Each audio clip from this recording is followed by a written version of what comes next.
So it's a very interesting talk. Thank you very much. You talked about data subjects and you talked about actors, but of course the history of the word subject, you're like a king and their subjects. And if we look at the GDPR, there are very few active rights, I would say, for users, individuals, because they can consent to things which have been proposed to them. They have rights to go and look at data and maybe have portability of data that's held, but they're not brought in as an actor about what happens with their data. So can you see a way in which the implementation of a GDPR can actually make data subjects, turn them into data actors rather than just data subjects? Yeah, I think that there is text within the GDPR that actually asks for more transparency and readability and things like that inside the GDPR as well. I think it's very soon to see how this is going to be influenced. But reading through different privacy policies, they're getting a lot clearer than they were like 2 or 3 years ago. There are also a lot of projects going on related to making that more transparent one way or another. So I see, for example, people who work in user experience thinking about, okay, how can I actually activate or ask for the consent of users one way or another. So there are different ways to start thinking about it. Again, I think the GDPR is like a baseline that says you have to be more transparent, it has to be readable and things like that. But now it's up to the market to actually define what this is going to mean. But will the GDPR help individuals to be proactive and say to the companies, I have my personal data here, this is what I want you to do with it? I think these initiatives are starting again. I think it's very soon because the incentives weren't there and are not going to be there until May 2018. Let's see what the invisible hand of the market can actually do with that, making sure that they take into consideration data subjects. Very interesting. I have another question to pick up, which I don't think you touched on in your presentation this morning, but you have on previous presentations about the processing of personal data being there to serve mankind. Yep.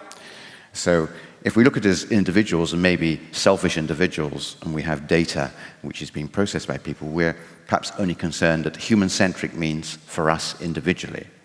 So the GDPR has to walk this difficult line with a lot of clauses that say, in the public interest, this can happen, or even somebody else can make a decision for the benefit of data subjects. Do you think the GDPR has found the right balance between individual rights and community rights? I see the word lobbyists here coming up on the screen, and so I think the result of the GDPR, as we all know, was also the result of a lot of lobbying, and things evolve gradually and slowly, one way or another. I know that when I talk, so the talk you mentioned about was at a conference called Strata for data scientists, so the guys that actually do the plumbing, and this idea of serving mankind really resonated with them. So this is more about how the interaction within the company functions and the obligations of escalation or decisions work within certain companies. Right. So what I see is a lot of goodwill from the data scientists, knocking on the door of legal counsel to say, I don't like this, I feel uncomfortable, or the fact that they don't see the entire picture as well.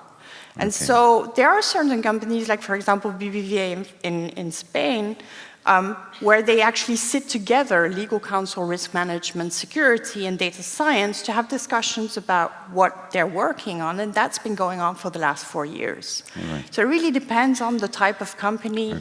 So again, I think it's a good, cases.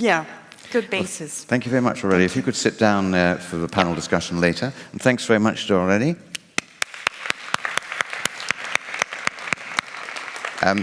I'm going to be calling up the panel members one by one, and then they'll take the seat for continuing the panel discussion later. So I'd like to call first Tobias Bräutigam. Tobias, please stand in the limelight. So Tobias Bräutigam is probably very well known to members of this audience, both because he's one of the leading data protection lawyers in Finland, but also because he's been active on MyData principles.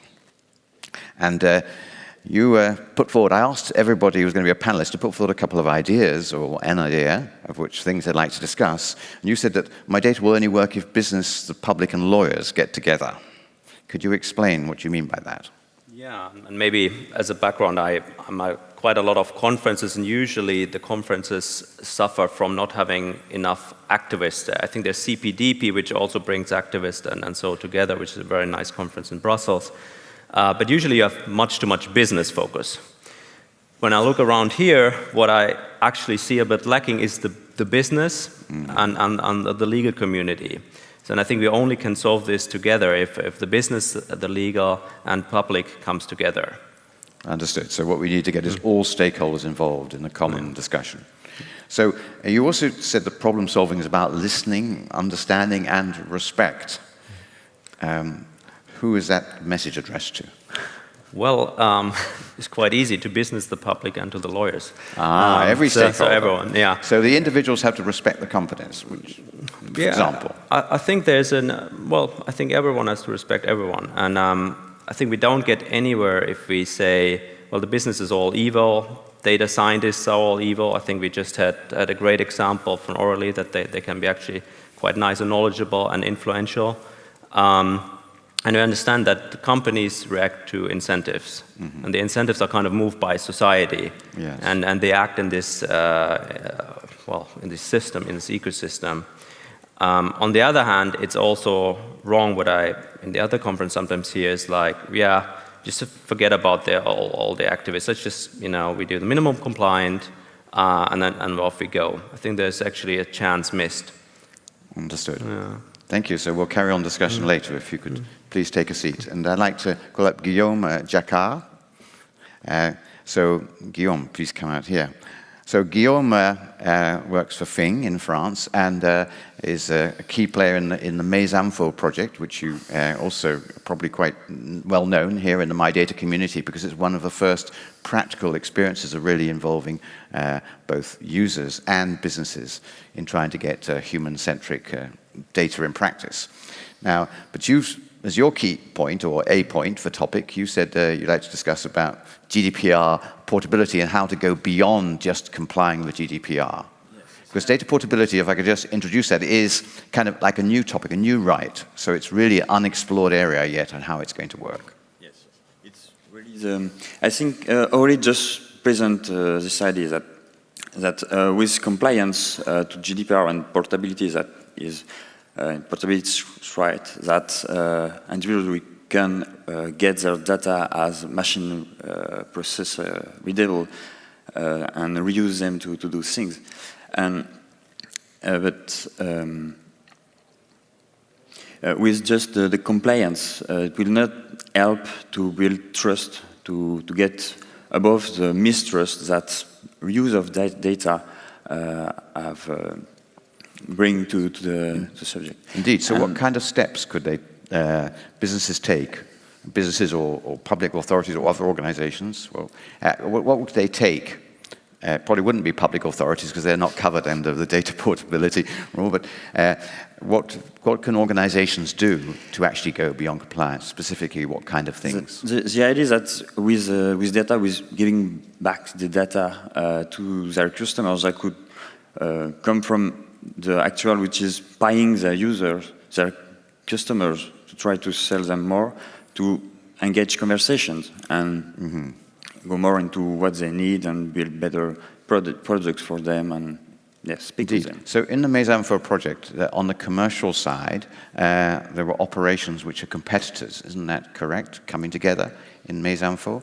Of the industry participants, were there competitor companies involved? Yes, a bit. There's a few banks. There's a competitor into it. So data portability, one of the advantages people see from data portability is you get your data from one of your service providers and you go and you shop it to another to find out if you can get a better price or get a better service with the same data.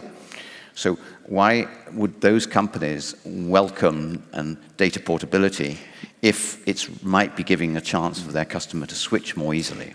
Because data portability is not just about switching. Switching is just a use case of the portability. Okay.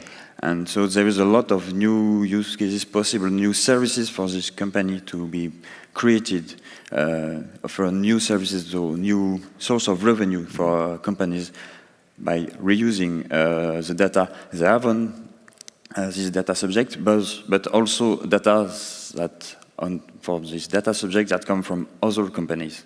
Okay.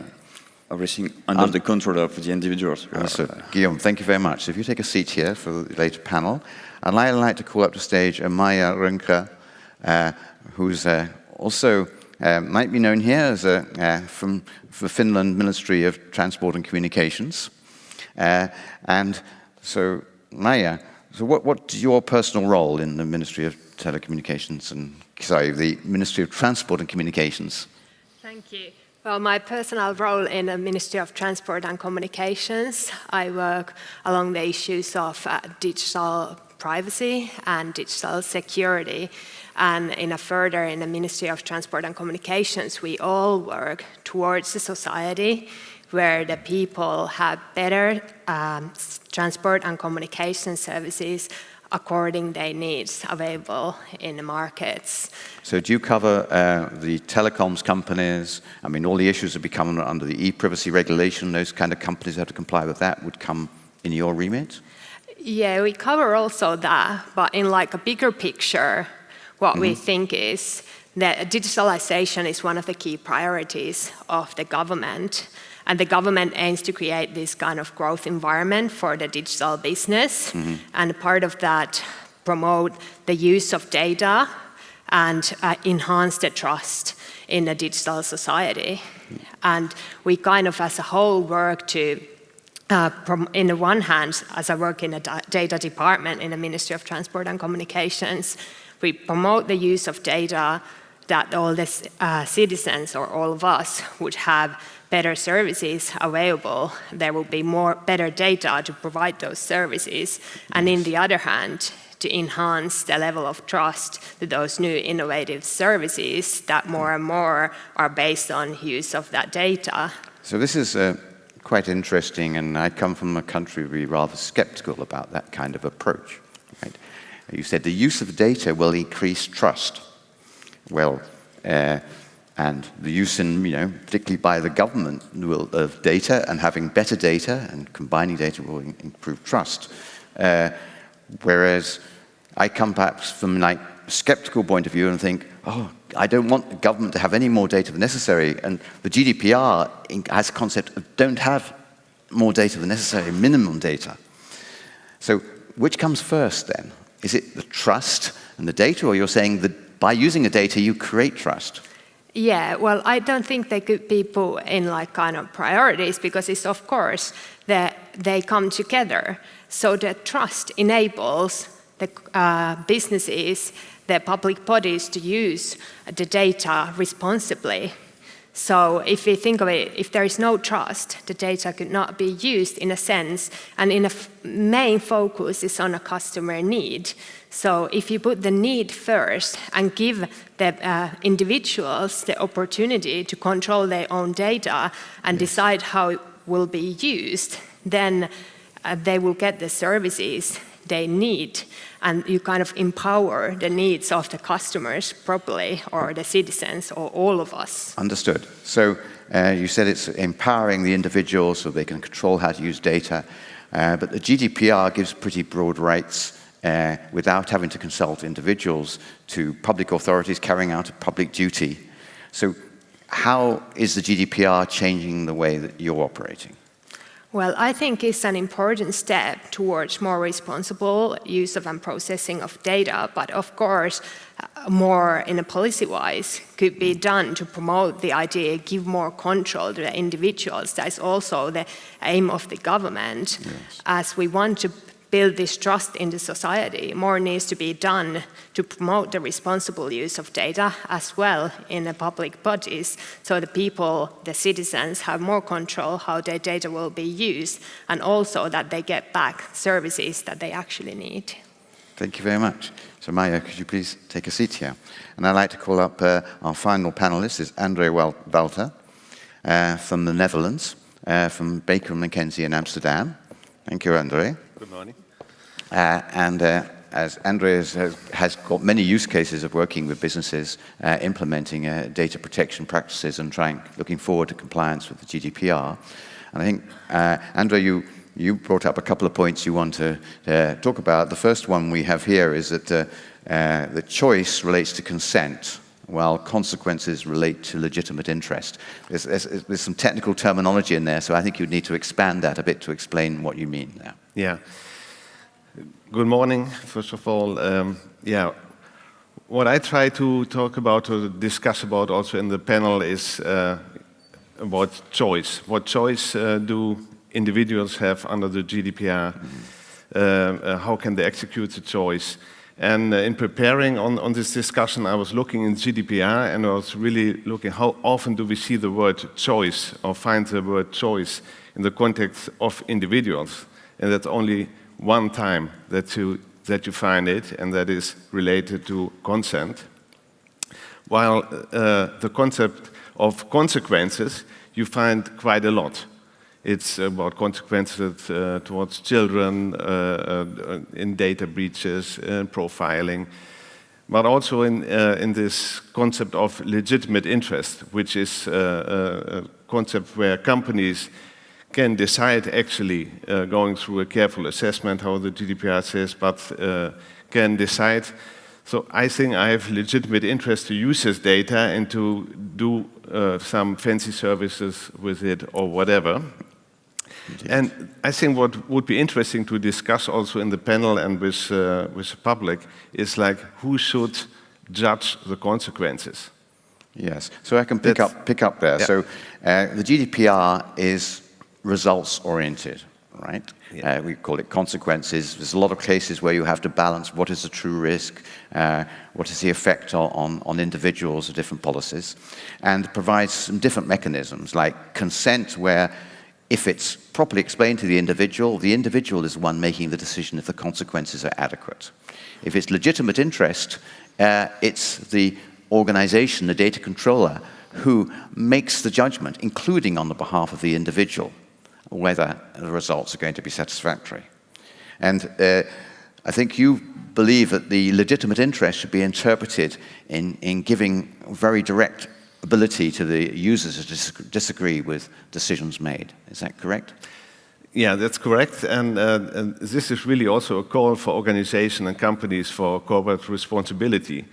This is really the chance, opportunity also for organizations to differentiate how they interpret this legitimate interest and how transparent they are in there and what means do they offer to individuals who disagree with their point of view. So, for example... Indeed.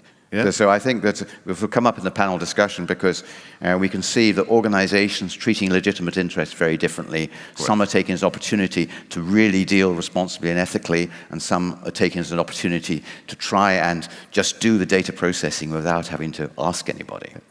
But we'll come on to that later. So if you could please take a seat, André. Now, among the actors are also the supervisory authorities. And so we've asked to get a contribution by video from the European Data Protection Supervisor, Giovanni Buttarelli, just to explain the role of the different supervisory authorities. In Europe, in the EU, in every country there are supervisory authorities. In Germany there's more than one in the different regions. And that they have now, under the GDPR, there's going to be a new European Data Protection Board, which will grow out of the advisory board, the Article 29 Working Party. It's a bit confusing knowing about all these, because the European Data Protection Supervisor's role is, in fact, to supervise the EU institutions, because EU institutions can't be supervised by national organizations. And the EDPS also is highly influential. They're meant to issue guidelines to supervisors around Europe, and they also participate in the Article 29 Working Party. So we could please now provide a video from Giovanni Buttarelli.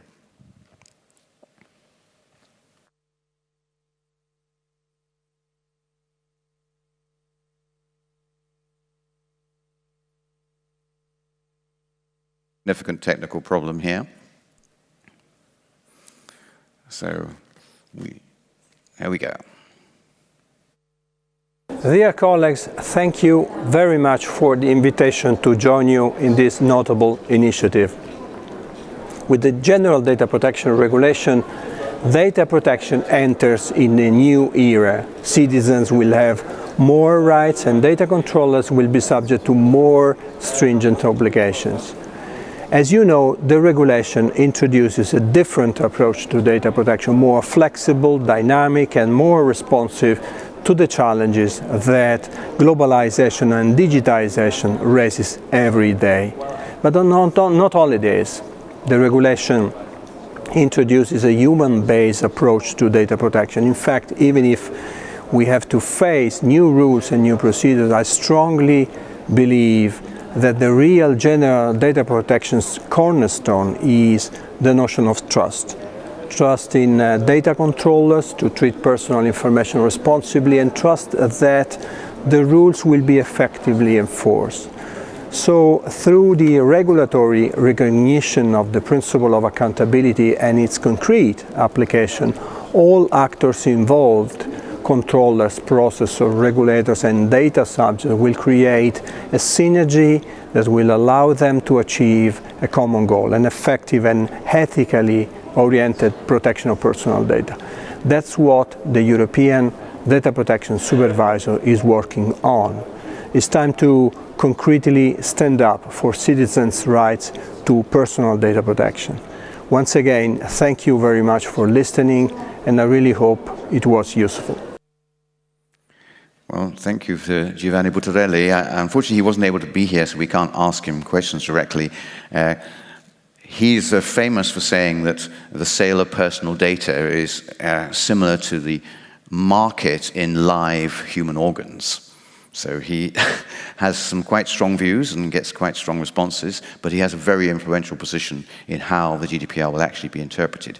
But I want to bring up a representative from one of the European data protection authorities, Geoffrey Delcroix, who works in CNIL, the French data protection authority, and also responsible for informatique et liberté, or liberté, or something like that. So, so you're trying to, liberty is also, freedom is also one of your objectives, right? So, Geoffrey, I asked you for a few points you might want to talk about, and you wanted to stress a point that